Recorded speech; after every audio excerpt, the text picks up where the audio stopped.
Halo teman-teman Saling Sapa, podcast Saling Sapa Jalan-Jalan, satu-satunya podcast naik angkot di Indonesia. Tayangan aneka info menarik di YouTube channel Taufik Sagwanto. Like, share, and subscribe.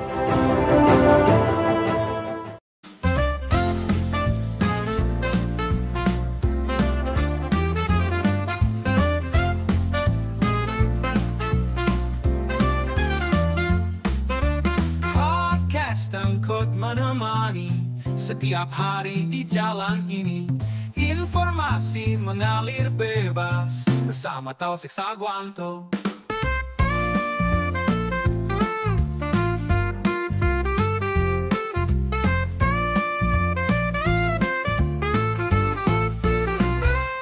Halo teman-teman Saling Sapa, podcast Saling Sapa Jalan-Jalan, edisi podcast angkot. Episode podcast angkot kali ini mendatangkan sosok inspiratif, yaitu salah satu senior tempat saya ngangsu Kaweru, the one and only Mas Pit Widyadi. Oh, Pitra Widyadi. Pitra ya aslinya ya. Oh, aku jelani Mas Pit. Gak apa-apa ya Mas ya? Gak apa-apa. Sebagai seorang sosiolog, episode terakhir ini lagi mondar-mandir kemana ini? Ya sebetulnya banyak bantu teman-teman NGO Di Indonesia, tapi yang terakhir ini aku bantu di Palangkaraya di Kalimantan Tengah. NGO dari foreigner? Ya, NGO internasional. Internasional? Dari basisnya di Inggris. Oke. Ya kan, jadi melakukan proses perencanaan berdasarkan basis di tingkat masyarakat. Oke. Grassroots ya. Jadi, Apa yang sampean ambil inspirasi dari ini? pertama, pembangunan kita tuh kebanyakan asumsi. Oke. Jadi Wah, kalau- ini kita ambil satu ini ya, ini satu-satu ya. Jadi sampean belajar dari NGO internasional ini bahwa melakukan sesuatu meskipun hanya berbasis masyarakat grassroots, tidak berdasarkan asumsi. Wah, ini ngomong nggak berdasarkan asumsi di Indonesia nih, Mas. By data apa by asumsi nih? sebagian besar by asumsi. Waduh, serem juga ya. Negara sebesar ini berdasarkan Asumsi. waduh. Ini mungkin bisa jadikan ini title gede ini. Iya. Bahwa habit kita mengelola negara ini by asumsi. Berangkat dari situ, ini. Saya terakhir kemarin ada sebuah inovasi luar biasa ini dari wali kota ini. Ada retreat ini. Ya, jadi menuju tata kelola pemerintahan dan layanan publik semakin berkelas. Ini loh jenengan secara objektif ya. Kita ini belum 100 hari. Kalau saya memiliki kayak habit itu loh. Di Indonesia itu. Kalau 100 hari kayak itu, biasanya 5 tahun ya segitu itu. Iya. Itu gimana? Kayaknya gitu ya. Jadi Cukup ya, melihat 100 hari aja, kecenderungan 100 hari itu jadi 5 tahun. tidak 5 tahun. Nah, kalau melihat sebelum 100 hari langsung punya visi seperti ini, wali kota saya ini termasuk hebat nggak di kota Malang ini? Ya, pertanyaannya hebat itu kan nggak bisa hari ini. Oh, nanti hasilnya ya? Iya, itu hasil. Tapi pertanyaan hebat itu kan harus dari siapa? Maksudnya? Ya, mesti jadi pegawai negeri petang puluh tahun. Itu belum tentu loh punya prestasi. Waktu dia jadi sekda. Oh, Misalnya, ini ngomong track recordnya Track beliau. record. Ya, by data ya. Oh, by data. Track recordnya beliau loh. Beliau jadi ini loh.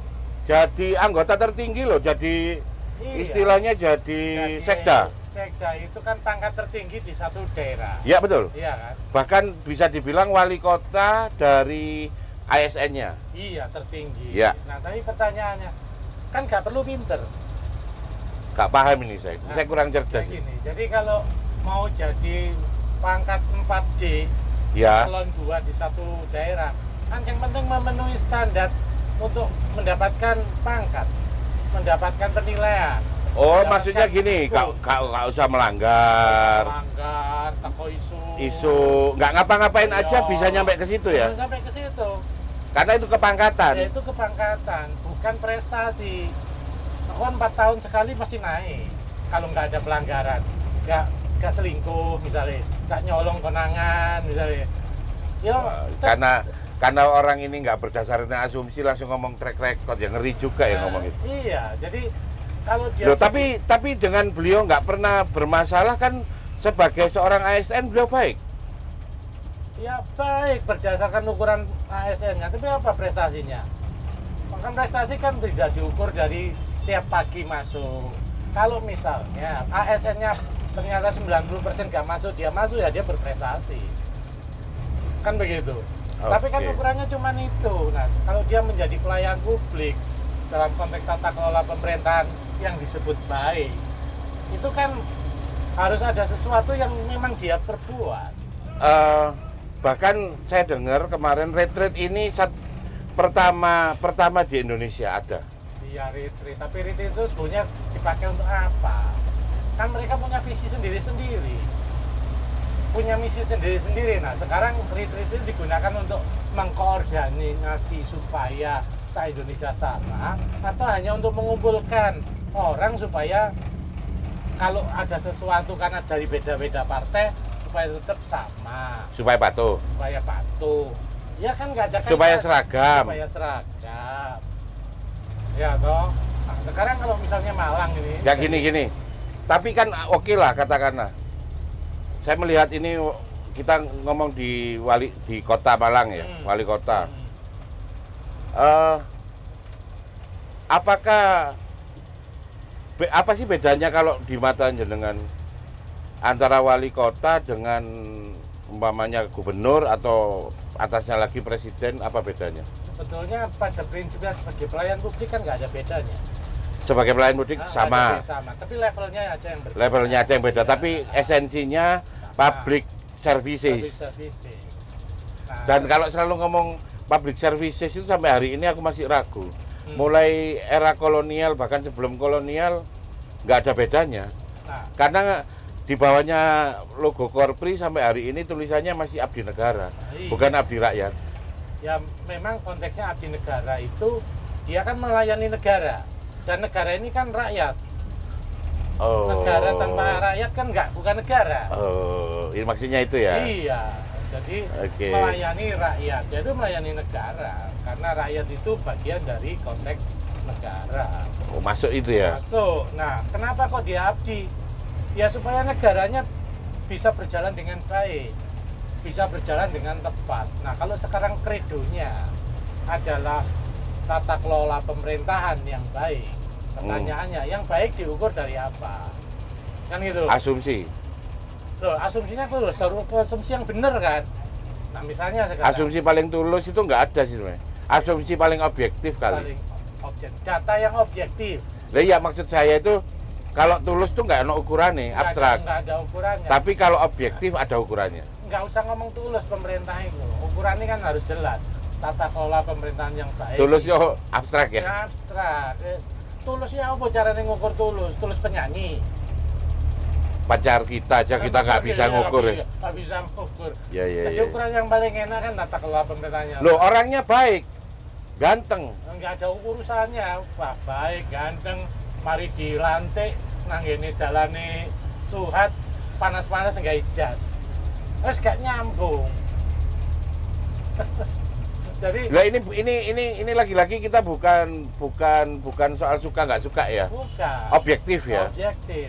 Jadi pertanyaannya untuk ngajak teman-teman supaya bisa mendudukkan segala sesuatu itu pada porsinya, pada tempatnya. Iya. Kan ada kredo ya, ada kredo. Power tend to corrupt.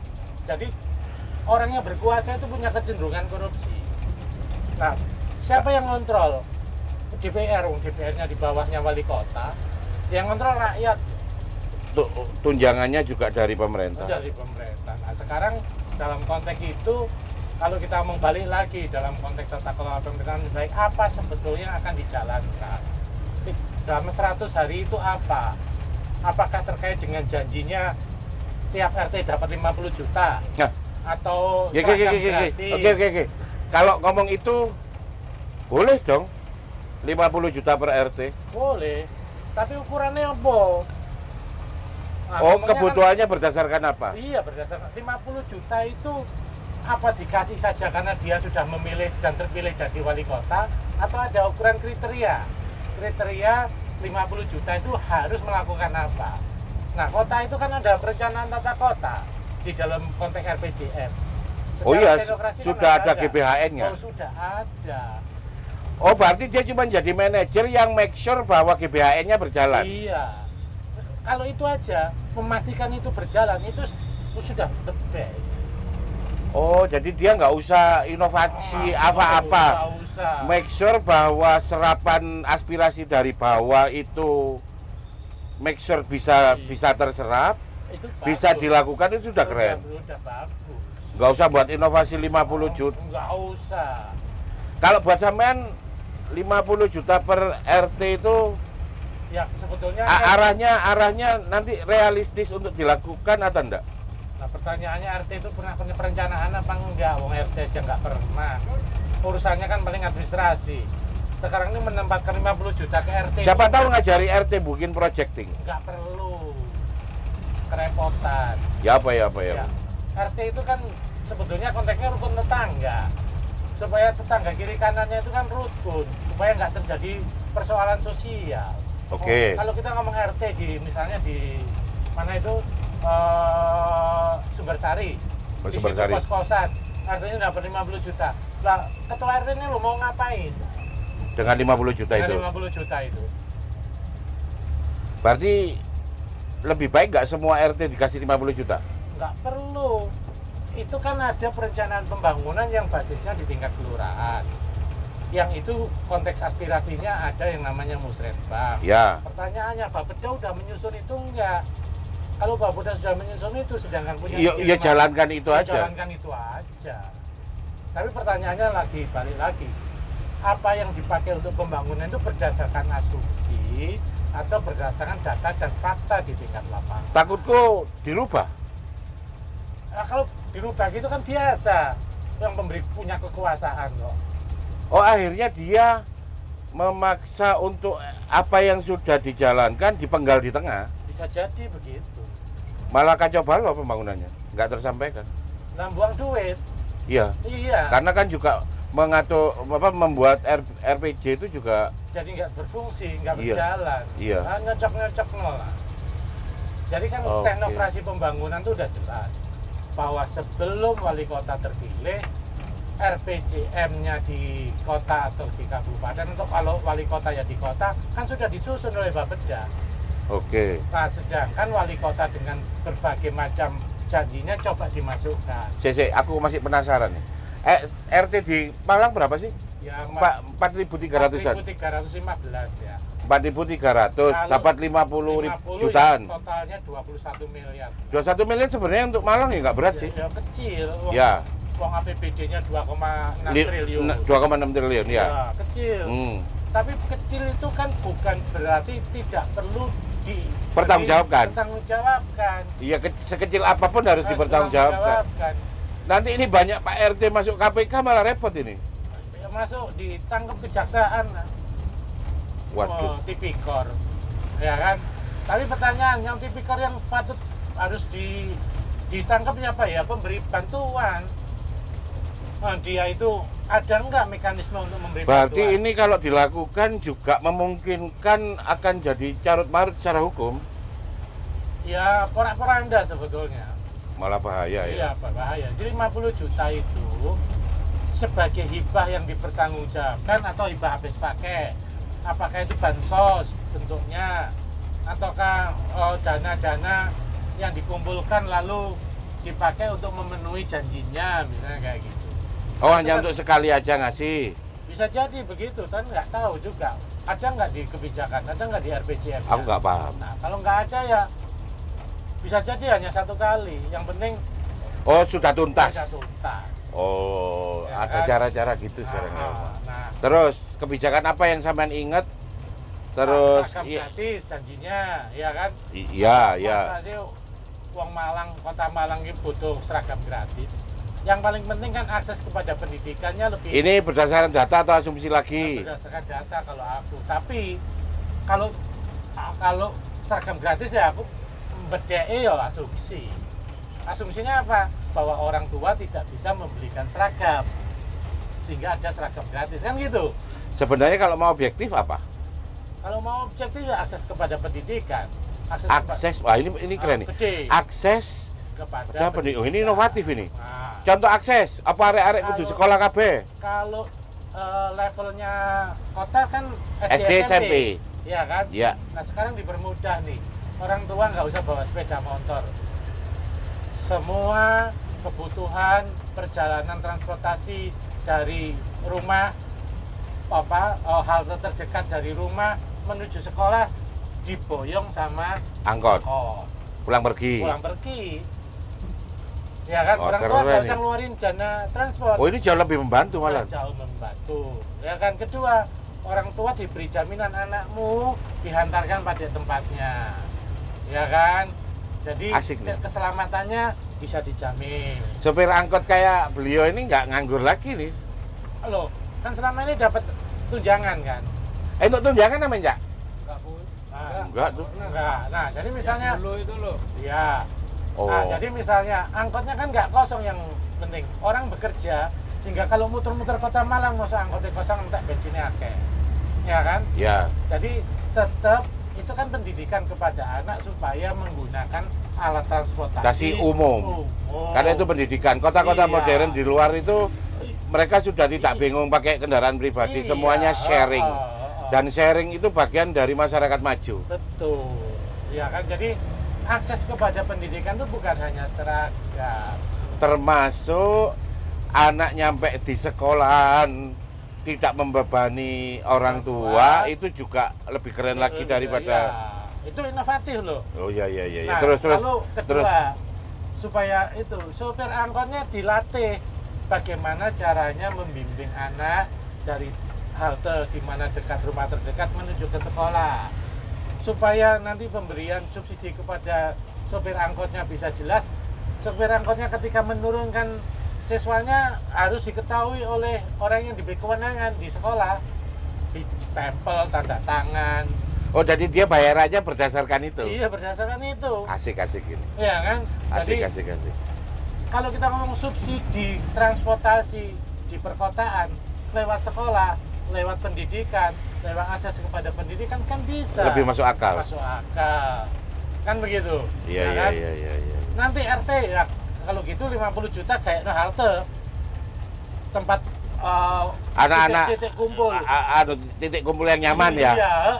Oke. Iya kan? Oke Nah, oke. gitu. Le hujan gak hujanan, le panas gak kepanasan, kan Nah. gitu. Jadi sopir angkotnya berdasarkan lane yang sudah ada mengampirin itu, ngambil anak. Nah, terus kebijakan apa lagi yang sampai ingat? Apalagi sekolah 50 Seragam. juta seragam. Terus apa nih Mas? 1.000 event. 1000 event. Masyarakat loh dikasih kesempatan buat masyarakat yang membuat event. Kafe Malang begitu banyak. Ya, Nah, digilir aja. Pasti ada kalau Pasti 1.000 event. ada, ya pasti ada. Sebulan tuh 1000 event sudah Lebih. komplit itu. Ya kan? Persoalannya kan bukan soal event, kan niru-niru wapres aja. Event zaman ini tadi wali kota Solo. Oh, jadi bukan event malah. Bukan. Tapi imbas dari dengan adanya event. iya. Kalau sampean buat itu loh pendopo kembang kopi, iya. membuat event umpamanya kemarin apa itu wayang topeng. Iya. Imbasnya apa? Anak-anak jadi tahu wayang, tahu budayanya. Betul. Kalau Makanya- nggak bisa membawa imbas, yo buat apa? Kosong. Duit. Di- Iya kan? Oh iya Iya iya. kan? Di tengah kabupaten lagi jaranan plus sound-sound, tapi sampean membuat tradisi yang pure. Iya. Nah di kota Malang itu bisa dilakukan, sangat bisa. Dan itu bagian dari edukasi. Bagian dari edukasi. Berat? Enggak. Menggerakkan masyarakat untuk beraktivitas. Gerakkan apa yang sudah biasa bergerak Iya. sehingga tidak mahal. Tapi wali kota gak perlu ngurusin itu. Oh, nggak perlu. Nggak perlu, ya biarin diurusin dinas lah OPD. Wali kota memastikan bahwa Make sure bahwa itu terjadi. itu terjadi. Karena manajer ya. Iya, gak perlu kakean podcast, Kakean konten. kakean konten. Loh, ya ini karena semua pengen kayak KDM ini. Buat konten. Gak apa-apa kalau berkualitas kayak KDM. Lah ini gak berkualitas sih. Nah, cuma pamer jas, pamer kacamata ireng, melaku-melaku lah lapo. Oh. Pastikan saja bahwa anggaran Ojo yang fales ya maksudnya kalau buat konten ya. ya Ya. kan, jadi Kalau buat yang nggak ngerti mungkin bagus sih, tapi kalau yang Iya. ngerti malah fales ya. Iya, fales. Artinya konten itu konten ngontrol lah, kontrol. OPD ku kamu dapat sekian budget dipakai untuk apa, kan begitu. Misalnya 50 juta itu. 50 juta itu kewenangan siapa sih? Kewenangan Bapeda kah? Kewenangan kecamatan kah? Ngontrol 50 juta itu. Kalau biasanya cuma ngantor Ya berarti kan dia harus siap ngontrol 4.300. Waduh, berat itu. 315 RT. Enggak, buat aku cari-cari perkara itu. Jadi sebetulnya proses pembangunan yang reguler saja dilakukan dengan tepat. Itu sudah luar biasa. Itu sudah luar biasa. Ya mungkin catatan 100 hari seperti itu. Catatan 100 hari dari belum 100 hari ini. Iya. Jadi moga-moga retreatnya sukses. Moga-moga. Tidak hanya menghasilkan OPD dan Iya. bawahannya yang seragam, Iya. tapi menghasilkan Pelayanan publik yang lebih baik, terus good governance juga. Betul. Jadi kita di sini tidak mau mengoreksi karena kita bukan guru, juga tidak mau mengevaluasi karena kita bukan siapa-siapa. Mungkin ini sekedar masukan objektif dari warga masyarakat kelas bawah, dari penjual kopi dan kenek angkot. Semoga tayangan ini bermanfaat. Terima kasih sudah disupport Pendopo Kembang Kopi episode kali ini. Semoga tayangan ini bermanfaat. Wassalamualaikum warahmatullahi wabarakatuh.